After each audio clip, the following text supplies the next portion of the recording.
This is the audio log of Medical Supervisor Peter Raleigh, dated October 29th, 2145.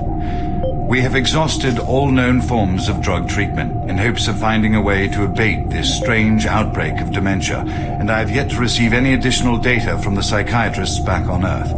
Options are quickly dwindling. Approximately 80% of all extraplanar participants exhibit signs of mild neuroses within the first 48 hours after returning from their expeditions. Within 72 hours, 75% of patients exhibit extreme signs of paranoid delusion and violence. We have isolated these cases in hopes of finding the pathogen. As yet, we can find no biological contaminants that would lead to such drastic changes in cognitive processing. It seems that whatever this pathogen is, it attacks higher brain functions and only leaves more basal functions in the lower brain stem. We've witnessed that a high percentage of subjects lose ability for rational thought and communication skills, and then the physical changes become evident. Subjects in this group appear to atrophy. Skin pales, muscles become slack, bone, teeth, and fingernails become almost translucent, veiny sinews of their former selves. I have never seen anything like this in my career. Our observations continue. This is the audio log of Medical Supervisor Peter Raleigh, dated November 1st, 2145. Patient 0432. A Private Steve Jensen of the UAC Dark Light Armor Corps Division expired today at 15:43 of a self-inflicted gunshot wound. This is approximately 110 hours after his return from expeditionary missions. Private Jensen was suffering from paranoid delusions and full-blown dementia. Treatment was unsuccessful. He was the last surviving member of his outfit. 4 other squad mates, who also came back with Private Jensen, expired from injuries suffered on that last mission shortly after their return.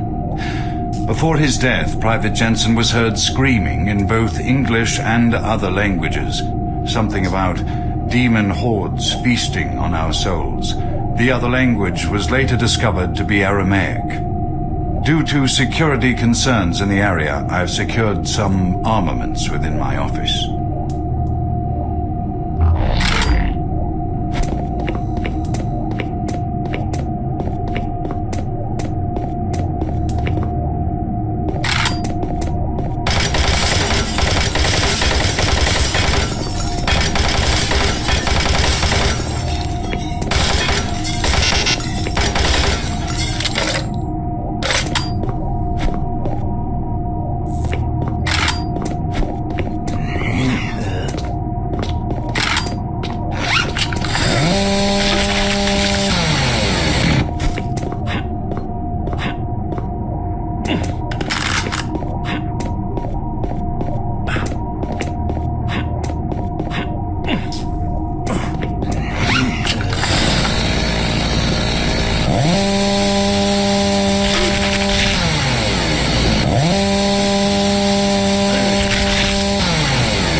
Progress, Marine? Your journey is futile. You will die, and your soul will be mine. Your soul will be mine.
You're not one of them. I thought everyone else was gone.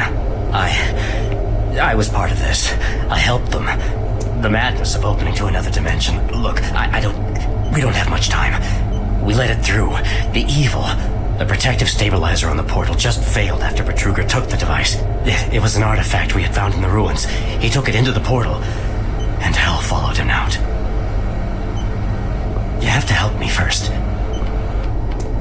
I'm going to try to get the teleporter systems running again. The areas are destroyed around us, so it's the only way through this part of the complex. You need to find me a working plasma inducer. It's all I need to get the teleporter working. You can look for it in operations. I have a security clearance. I'll unlock some doors for you. There. We don't have a lot of time. Please hurry. Don't have much time. Get that plasma inducer, quickly. Time is running out. Find the inducer and get back here, quickly. I'm gonna stay here and work on the computer some more.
As requested, the following is my initial feedback on my first trip through the portal.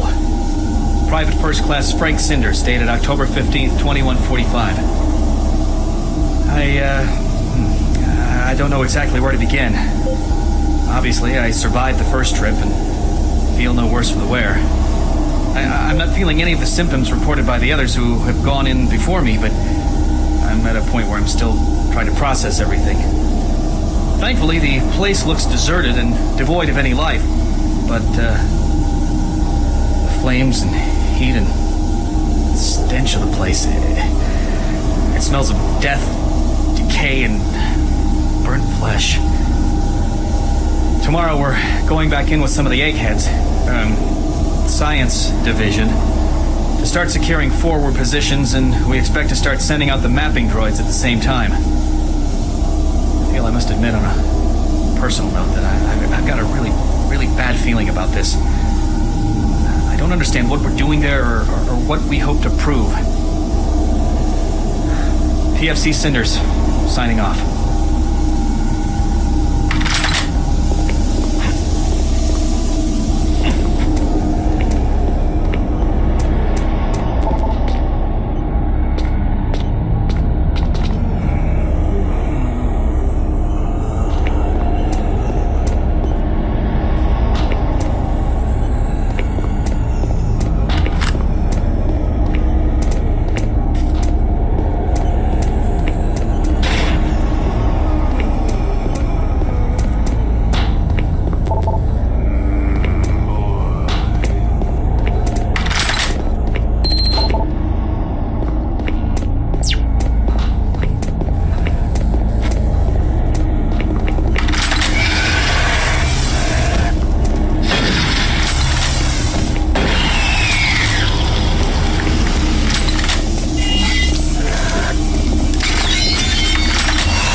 Warning. Halon systems active. Access denied.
Psychosis with speech, motor activity and thought processes within normal range, paranoia being the only psychotic element directly evident.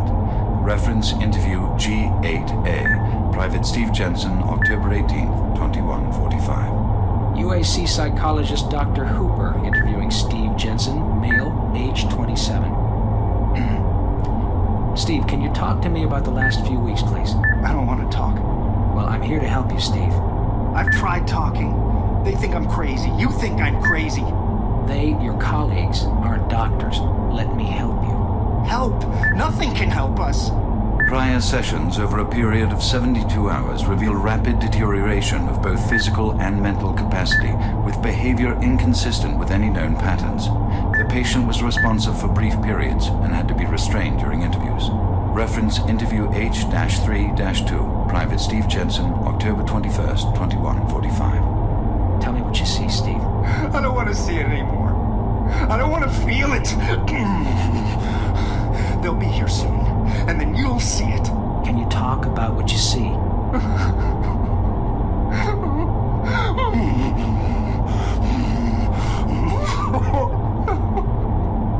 Steve? Patient unresponsive. Terminating interview. We have exhausted all known forms of drug treatment in hopes of finding a way to abate this strange outbreak of dementia, and I have yet to receive any additional data from the psychiatrists back on Earth. Options are quickly dwindling.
recon systems deactivated.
Audio log for Phil Wilson, medical technician, Delta Labs, October 20th, 2145. Today I witnessed the third test of the teleporter in the 3 weeks that I've been here.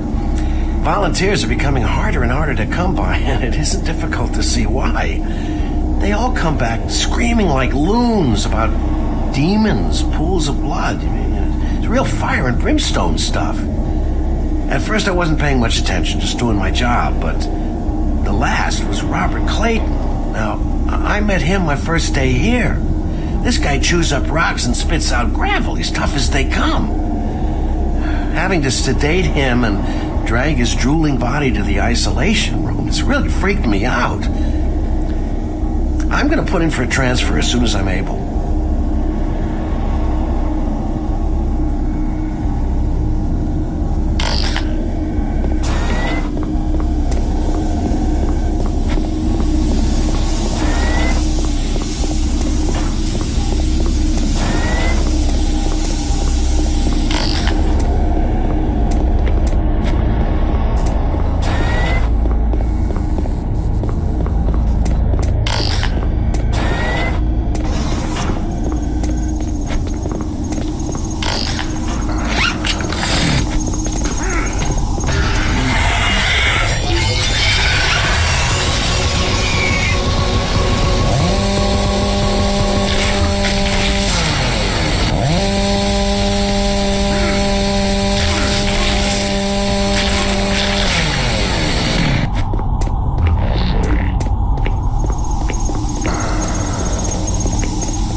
much time. You're going to need to teleport across the containment chamber. It's the only way through this part of the complex. Head into the chamber and initiate the sequence on the machine. I'll take care of the rest. I'm not going with you. Good luck. But before you go, I want you to take something. It's a journal I made about the experiments. Those things. It's all there. It'll explain everything. Get it to someone so this never happens again. Get out to the teleporter pad. I'm ready here. Move quickly. There's nothing here for you to do. Get out to the teleporter pad. I'm ready here.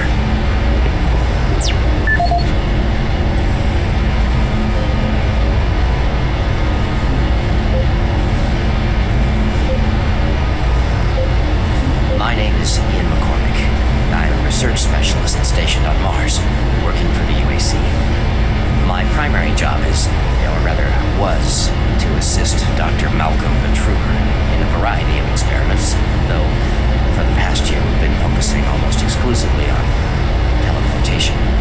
I don't know if I'll make it out of here alive, so I'm recording this video log to let someone know what happened. And with that knowledge, prevent it from happening again. Initially, the teleportation experiments were amazing. We're creating a new science. The prospects of it changing our way of life were, well, they were outstanding. I was proud to be associated with such an amazing project and someone as talented as Dr. Betruger. We noticed early on, well, probably before we had completed maybe a dozen successful tests, that there was a variable delay during the teleportation. The objects are broken down at the quantum level, transported, and then assembled. Each stage of the process should have been instantaneous, but it wasn't. And we didn't know why. We sent a video drone through and were shocked at the images sent back. Just a few frames of video right before the drone came back through showed what appeared to be several sets of eyes looking directly at the probe. We had just found a living, breathing creature that was not human. Betruger immediately sent out a request for volunteers. He specifically wanted UAC security force members because he wanted to capture one of these creatures. I made a lot of mistakes, but I am most ashamed of my involvement during the next phase. To get medical clearance to send human subjects through the device, I doctored up several of our reports to indicate that we had performed living tissue experiments. I did not regret it at the time, but a few days later, when our third test subject came back, he was chewing off his own fingers. It seemed he was clinically insane. We started sending teams in about once every 2 days. The teams were reporting nightmarish experiences and sightings of things that ultimately made us conclude that the other dimension was not just another dimension. It was hell. The creatures we were bringing back. Demons. And then Betruger, he went through the portal himself. I don't know what he was thinking. It was an unscheduled trip and he just went, and we couldn't stop him. When he came back, he had changed. He sounded and looked the same, but he just, I don't know, he was just different. And then he did the unthinkable. He took the Soul Cube, the device that was discovered in the ruins, into the portal. The portal stabilizers just started to fail, and then living hell erupted into the base. We were stupid for not destroying the portals as soon as we realized what was on the other side. Oh God, forgive me. I blame myself for my part in this. Please, someone, never let this happen again. I'm sorry, Ian McCormick.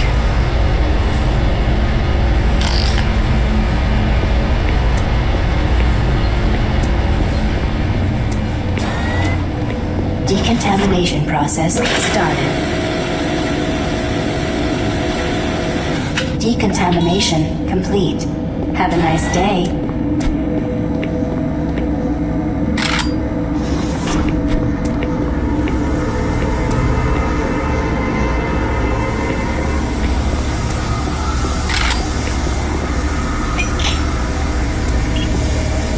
Systems activated. Teleportation will commence in T-minus 3, 2,